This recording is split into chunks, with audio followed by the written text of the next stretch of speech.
Alright, peace and greetings, YouTubers.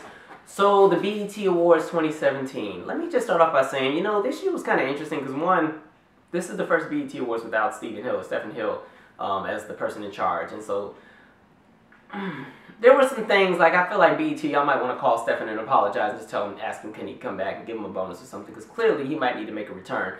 But, with that being said, like, this year, it wasn't bad, but it wasn't great, it was just there. Like, I didn't really connect with a lot of the show. A lot of the performances were very forgettable. Like, I'm not going to remember them in 2 weeks. I don't really know what the major highlights of tonight were. I can't really think back to what they were. There were some moments that were like, okay, cool, but overall, I'm not getting the wow factor that you once got from previous award shows. And the thing about the BET Awards, I'm going to get into the show in a second, y'all. Just let me get my little 2 cents out so I can get to the performances. The thing is, like, when you look at something like the BET Awards is one of those award shows where it's probably the largest platform that black entertainers can go to as far as getting major exposure. It's that main stage, that's the biggest audience a lot of these black entertainers are going to get because the other award shows just don't recognize us. Like the AMAs, we're never invited to that crap. We're not invited to, I mean, minus like 5 entertainers, but overall the AMAs, that's not really our show. Billboard Awards, they're not really thinking about us. The Grammys, they got to incorporate every single genre, so we're not really included in that. The VMAs don't even like black people no more. They just let the white kids do what we do, and they let them go on stage and do our stuff and take credit for it. And so there's not a lot of award shows that are for us that get such a big platform. I mean, you have the Soul Train Awards, which I think is probably the best award show for R&B acts to go on, but the Soul Train Awards doesn't get the same budget as the BET Awards. Same thing with like the Centric Awards. Great show, but they're not getting the same budget. Same thing with like a Black Girls Rock, all that. The budgets are not the same. So BET Awards is like they get the big chunk of the budget for performances and everything. And so when I see the BET Awards, I just have an expectation that when people go on stage, they're going to just really bring it, because this is a stage everybody's fighting and clawing to get on. If you really follow the BET Awards, or if you're old enough to remember the very first one from '01, onward, there's been some really legendary performances here and there at the BET Awards. Like, I was thinking back randomly to like 2003, and I remember Monica performed the pre-show. She didn't do the main stage, she was at the pre-show. And it was funny because she was doing like So Gone, the remix or something like that, but that same week that she was performing, her album was the #1 album in the country. And it just goes to show, like, even though she had the #1 album in the country, you know, she wasn't on the main stage. Like today, people that don't even got albums out be on the main stage, or people who just had albums come out. And the thing is, in '03, because there were so many acts that were performing that year, and they all were like big acts, and it was really competitive, unfortunately, I guess Monica, they just kind of bumped her to the pre-show because she was kind of a late bloomer to the music scene in '03, because she just, you know, she'd been on a hiatus for a little bit. And so, you know, she had this great year, but that same year, that's the year James Brown did his tribute to Michael Jackson came out. That's the same year, I think Beyonce was dancing on top of her name. 50 Cent was huge in '03. He had really just popped off, so they let him have a big, you know, section on the stage. Snoop Dogg had a big comeback, so he was doing his thing. R. Kelly, some of us had kind of forgave him, so he had a big thing because Chocolate Factory is huge. And so it was just, there was so much star power, star quality, and even though I'm sure if they could find a way to get Monica on the main stage, they would have, but like what I was saying, it was just that competitive. So going back to this year, it's like when I see people on the main stage, I just expect the energy and everything to just be there. I will say, this year the staging was really good for a lot of the performances, but there was just no stage presence from a lot of the acts. Anyway, let me get into the award show, because some of y'all are like, man, if this dude don't shut up. Bruno Mars opened the show. I don't really have anything bad to say about Bruno. Bruno will always give you a good show, mainly because I think he's somebody who studied the greats that were before him. So he studied the Michaels and the James Browns and the Princes and everything like that before him, and he took what he learned from them and incorporated it into what he already wants to do for himself, and he's kind of like a best of the both worlds. He always knows to have a good band, his vocals are usually going to be on point, and he just has a star quality about him. Some people were feeling some kind of way on Twitter. They were doing a whole speech about him appropriating black culture, this, that, and third. I think when you want to talk about appropriation, I feel like there's certain levels to, I guess, appropriation. And when it comes to Bruno, you can't put Bruno in the same category as like an Iggy Azalea. I don't see it. Same thing with, like, if you're going to go after somebody, I would go after Justin Timberlake long before I ever go after Bruno Mars. Because Bruno doesn't seem like he just uses us as a stepping stone and then he goes back to do whatever he does. On the flip side, Justin ain't been thinking about us for the longest, but I guarantee when he comes out with this music, it's going to be the most hip-hop influenced thing, but he's going to go back to being Justin, because Justin will throw us under the bus real quick, and it is what it is. But Bruno was good. Leslie Jones was the host. I wasn't crazy over her as a host. I think she was kind of borderline between funny and a straight coon on stage. Like, something about her just, I don't know. And I'm not trying to diss her hustle. She does what she does. She does it well when she does it, but something about her humor just didn't really connect. at all. And after about the 30th weed joke, I was like, we got it, man.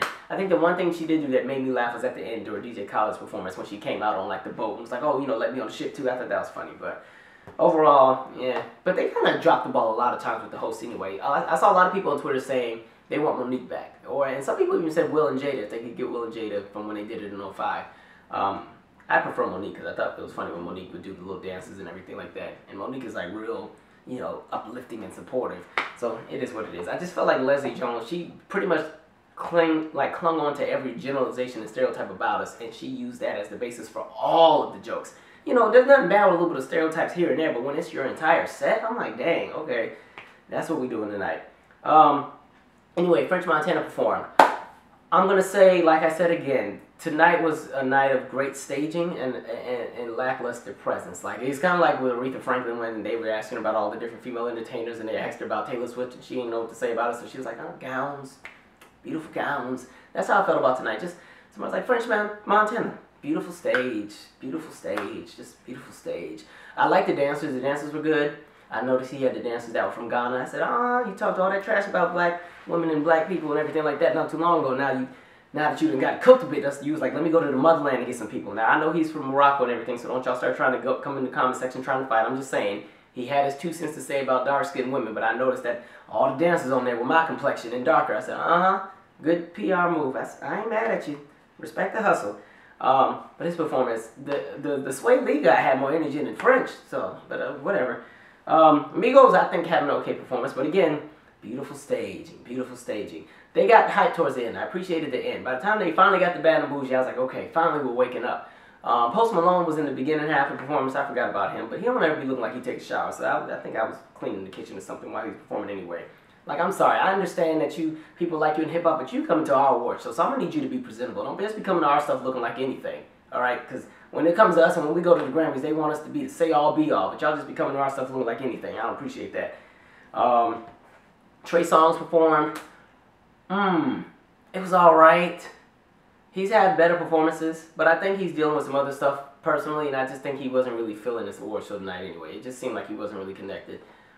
He's had better performances, because even vocally he wasn't that good at all, but you know, it is what it is. I think it was smart that he kind of did 2 songs, because I was hoping he would just do Animal and call it a day, but he also did, I forgot the first song. I like the first song, but I think Animal translates better on stage because of the band. Anyway, Chris Brown performed immediately after. I said, okay, they just got the whole Virginia section in one portion of the show, all right. So Chris, you know, Chris is always going to give you a good show, no matter what you feel about Chris and his personality and everything like that. You can't deny that when he gets on the stage that he does actually bring some good energy. I think he's also had better performances, but I did appreciate what he did. He just got off tour anyway, so he was already in tour mode, so he definitely probably, you know, I didn't go to the party tour, but I'm sure they kind of used bits and pieces from the show and called it a day. But I like that he had energy. I wish he would have had a band. It would have been a lot better. But Chris gets it in. I always appreciate Chris because I like to follow his choreography. Mary J. has my heart. Y'all know everybody loves Aunt Mary. I wish she kind of low-key would have just done like a throwback and called it a day. Like, Mary, all she got to do, people just want to see her do Love No Limit remix and just do her little Mary thing. We would have been good. But, you know, she got a new album out, so she performed Set Me Free, and she performed, I think the song's Love Yourself. I wish she would have either done Set Me Free all the way through or done Set Me Free and done You Plus Me instead of the second song. Because I felt like she kind of got drowned out in the second song because then you got the rapper and the cars and the dancers and she wasn't really there at this point. And I don't know. But the outfit she had on kind of reminded me of like a Diana Ross circa 1970s. What's the movie? Is that Mahogany? Mahogany? Yeah, I think it's Mahogany. Yeah, that's the kind of vibe I got from her. But you know, Mary has my heart. We love Mary. Mary's dope. She's dealing with some stuff on the side too, so it is what it is. But I mean, the performance was cool, but Mary's kind of a legend at this point, so I need the legendariness to also stay on the stage. But some people don't like her album. I actually liked it. I don't know why everybody was beefing with it. I really enjoyed much of the album. But anyway, Big Sean, I think, had a really dope concept. I like the idea of like the whole graphics and stuff with the stage, and he wasn't really always in sync with it, but I was like, at least he tried, because a lot of rappers just don't want to do nothing. They just want to go on stage like, I'm about to go here and do my thing real quick, yeah, and they don't go up there and do nothing. So I appreciate him for trying to do a little bit of something. He even tried to do a little bit of dancing. You know, rappers don't dance no more. MC Hammer ruined that for everybody, even though he was one of my childhood favorites, I'm not ashamed to say. But I did appreciate him for trying to do a little something on the stage. I just think his energy needed to match what was going on the stage. Because I'm like, you got this great production behind you, but you're like right here. He got better towards the second half though. The second half I was kind of like, all right, Big Sean, I'm down with you. First half I was like, come on, pick it up. And all this dark blue and this dark green and this lighting, it's a little dark. You can turn some lights on it here. Wake people back up. What else happened? DJ Khalid, that's the boy's name, sorry. They had him on the Music Matters stage. I was like, oh, okay, I guess. Y'all just said the boy just had 2 million, sold and streamed and all that stuff like that. Y'all could put him on the main stage. But he had an okay performance. He's a new artist. He gave a really good interview talking about him doing the process of making like the song and everything. So I'm kind of anxious to see what else he has to offer later down the line. A lot of these acts that are, they start off as Music Matters act, they end up being some really great acts. Like I think Anderson .Paak, I always get the name mixed up. He was a great one too from a few years back. Xscape had their reunion performance. I think I liked it for the nostalgia of just seeing like, somebody that was around when I was younger on stage. But the performance, there was hits and misses with it. Like one, I think the mics were a little off. Like one, when you have some singers they needed bass in their mics and some didn't. Like the thing is with like singers, if you have a singer that has a thinner voice, like Candy has a thin voice but she can sing. Candy's somebody who needs bass in their mic. But some of the other members in the group don't need the bass because they have heavier voices. And so there was something going on like when they were trying to blend. I heard one mic that was just overpowering the others. I'm like, you need to turn the mic down a bit and take some of the bass out because their voices are already heavy and it's carrying over the other 3 girls in the group. And it was kind of funny because it looked like Natasha was trying to really get her moment. So she was like, listen, I don't know if I'm going to be on a big stage like this again, so I'm going to really just go all out. So I'm going to just do a bunch of riffing and wailing and I'm going to wail over everybody in the group. But it was fun to kind of watch them on stage. It's kind of cool. I hope that their tour and everything goes really well. I know they're doing Essence Festival, I think next week or the week after. So that should be cool. I kind of wanted them to do, what's that, You're My Little Secret? That was the jam there, but it's okay. They did pretty good. It was cool to watch them all. Candy looked really nice, by the way, too. Who's after that? Oh, Future and Kendrick performed. Again, beautiful stage. Beautiful stage. Here's the thing about Future, and I said this before. Future kind of gives you like, there's like 2 different Futures walking around. Because I've seen 2 different kind of performances. A lot of these award shows, he comes out there real mellow, like this, dude does that mumble rap and stuff. He'd be like this the whole time. But then when you go to his concert, it's a totally different Future. He got like all of that. So mask on, mask off for real. Because he had one mask on today, and I guess he's going to take it off when he does his own tour. Because I know he just announced he has another tour coming. But yeah, Future, I think he had the dopest stage out of everybody. But I don't know, it got a little dry. Kendrick kind of, I think, brought some life to it. But overall, the energy was just kind of dead on that performance. Some of y'all gonna be cussing me out in the comment section today, man. That's okay though. Tamar performed. It was good. The vocals were good. I'm not gonna talk about what was live and what wasn't, but I appreciated the fact that they were just somebody with some vocals tonight. So I did appreciate that. I like the song, by the way, too. Now I was gonna ask y'all.